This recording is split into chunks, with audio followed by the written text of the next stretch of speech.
So you mentioned the ventilators. In terms of emerging tech, do you see any new spaces of innovation or places that are being improved or maybe gaps for where things may change after COVID?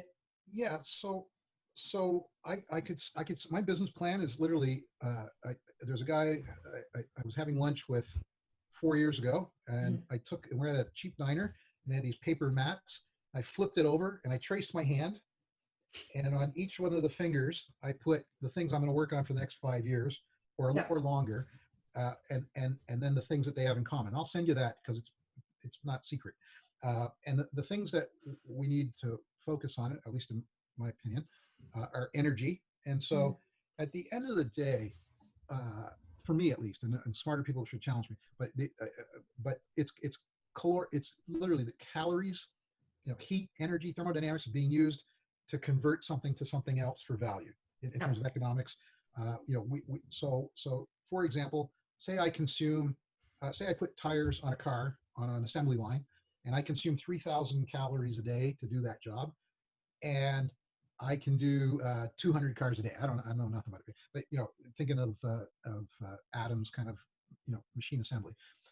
And now there's a robot that comes along, and the robot's kind of expensive, but based on electricity and whether it's geothermal or fossil fuel or whatever, it's able to do my job times two. So now it's able to do 400 cars, and it can do it for the equivalent of 1,500 calories because it doesn't have to worry about a liver and a circulatory system and Yeah. breathing and playing and so I always try to break things down at its deepest level of calories. And so calories ultimately is energy. So of the hand, first finger is always energy, because energy or thermodynamics is literally the process, both macro and micro. Mhm. AI and robotics is next, and the reason it's next is because of that displacement of energy. And so I have that high on the list. To enhance us, obviously I have genetic editing, so things like CRISPR, but there'll be CRISPR is like the first scalpel. It's kind of cool, but it'll be eclipsed, and it has actually been eclipsed. There's a bunch of Cas additives, since its discovery, and once they get through all the legal fighting of who owns it, I'm sure once the legal restrictions are understood better, but it's evolving very quickly, and I think that's cool. Uh, Mhm. Quantum computing, and that's why I frankly did the investments through Omers in Xanadu, and think that's an important thing. And the last one is space, and so those are the five things, and those five things have a bunch of things. I actually drew my arm down a little bit because we have a lot of things in common, whether it's family unit, religion, ethics, law, finance, that all of them rely on. Now, in each of those categories, there's fundamental reasons for it. Energy, I think, is self-explanatory. AI and robotics is a lot about doing more with less calories. Yeah. And so it's about efficiency. And why efficiency is important is, well, it's obvious, but I mean, you can go read Edward Deming or something if you want to know why that's important. Genetics, because I do believe that we're near the end of shelf life for human 1.0. Mhm. Our species 15,000 years ago, there was, I believe, 12 or 13, humanoids. Uh, we were more ruthless, and probably didn't have problems with things like war and cannibalism. So we rose to the top as Homo sapiens, but that ladder, it's not the top rung of the ladder. There's another possibly infinite number of steps. And so human 2.0, we are on the, I think, verge of. And I could be wrong, obviously, but I think by the end of this century, we will see the emergence, before or by the end of the century, the emergence of human 2.0. Kurzweil, of course, talks about the singularity, and there's all these models, and I've written about this that anyone can read if they want. It's on Medium. But there are several. What a shock! I drew a hand, and I drew a hand with the 5 possible scenarios for human 2.0, and because everything's based on my hand. I'm a very simple person at heart, and so why CRISPR is important is because of the human 2.0 potentials, there are 5, and only one of them really involves CRISPR, in which we go post-Darwin and accelerate our development to keep up. Everything's like ultimately a kind of a war of sorts, and it's a competition between those minimally 5 that I identified in that paper. But CRISPR is the one that would take human 1.0 and help us evolve to human 2.0, and I find that quite fascinating. Um, on Space was the last one, but on space, space is interesting because we're already in space.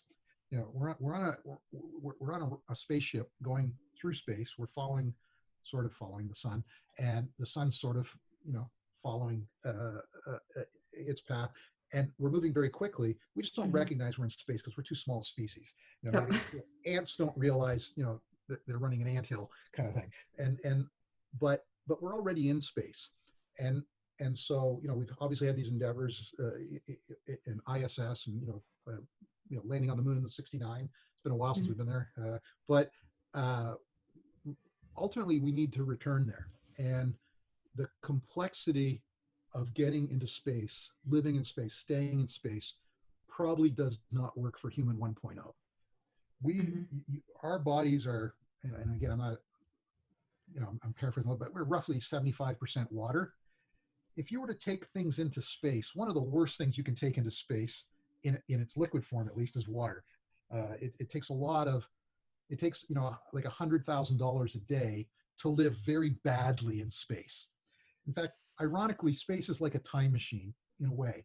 So while it's quite futuristic, you're actually living at least at the risk level of someone in the 1800s at $100,000 a day to live in space, if that all Mhm. makes sense. So I think it'll be human 2.0 that, or 3.0 or 4.0, that ultimately, like panspermia, injects itself back into space. But it's a return, right? I mean, that's where we came from. That's where we will return to. All stories have an arc, and our arc absolutely ends in the return to space. I just think it's almost fruitless. That's kind of harsh, but kind of fruitless, that we try to take these bodies into space. The logic is I love the exploration. I like that, Hillary climbed Everest. I think all those things are great, but from an idea that this could be somehow permanent beyond perhaps a lunar base, because there's maybe enough gravity there to make it at least somewhat possible. This is a very broken thing. So we need to work Mhm. hard on space. We need to work hard on energy. We need to work hard on AI and robotics. We need to work hard on CRISPR. I'm missing one now. That's why I'm hesitating here. I Quantum? huh? Was it quantum? No, quantum. Oh, because it's done. Sorry, it's not finished, but because I've done that investment, I feel good about that. So quantum, but quantum's actually two things. It's quantum chips and biochips, and so I've, made investments into both. Um, but there's secondary effects, because the primary effect is in AI. I've, for at least 20, 30 years, pursued the barriers to so-called AGI, or what I would just call AI, but now it's referred to as artificial general intelligence. Mhm. I have zero belief right now. Zero is a harsh 0.00001 belief that it's going to occur on silicon substrate. So GPUs, TPUs, CPUs. If it's silicon based, if it's binary based, if it's base 2, I have zero faith. I said zero again, but very little faith Very little that faith. we're going to get the AGI with that. It Yeah. just doesn't work. And I can give you multiple reasons why. I write about it all the time. Uh, and so my hope, my heart, is that either a quantum computer, a working quantum computer, or a biochip will be the first, to have a so-called, like an awakening, if you will. And the potential is there. It's going to be there with those substrates, and certainly not with binary-based substrates. There's a wonderful computer scientist named Danny Hillis, who was at MIT and did his PhD, and then he created a company called Connection Machine, who, by the way, Feynman worked for, and his son worked for a while. And he had a great line. I wish it was my line, but I'm giving it to him because it's his. I'm quoting him. But they asked him what he wanted to do when he was getting his PhD, when he was quite young, and he said, "I want to build a computer that someday will be proud of me." And I can't think of a better way to say that. It's just a brilliant line, and so yeah, I just stole it and I gave him kudos for it. Uh, and I would love to see that in my lifetime. I don't know if that's going to be possible because I'm kind of advanced in age, but that's why I make these investments. I'm genuinely tracking bio and quantum Yeah. for a very specific reason. I hope it makes a lot of money. That's great. Making money is great. I'm not against that, but I got to be honest. My core reason is so that I'll have something to work on AGI with.